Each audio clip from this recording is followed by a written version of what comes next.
ऐक ना पांडुरंगा, खरंच मनापासून सॉरी. यंदा नाही बघ जमली करायला वारी.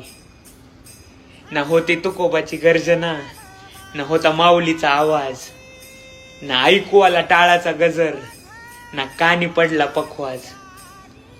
असं वाटत होतं आषाढाचा आभाळ जणू माझ्यावरच फाटलंय, नाही येऊ दिलं मला वारीला. कदाचित माझच काहीतरी चुकलंय. कसं सांगू बाबा मी कसे काढलेत वारीचे दिवस. बर तू नको ना चिडू माझ्यावर, पुढल्या बारीला नक्की फेडायला येईल राहिलेले नवस.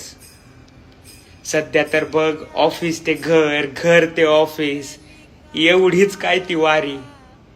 आणि कामातच तुला शोधतोय हा तुझा कॉर्पोरेट वारकरी. आणि कामातच तुला शोधतोय हा तुझा कॉर्पोरेट वारकरी. राम कृष्ण हरी, राम कृष्ण हरी.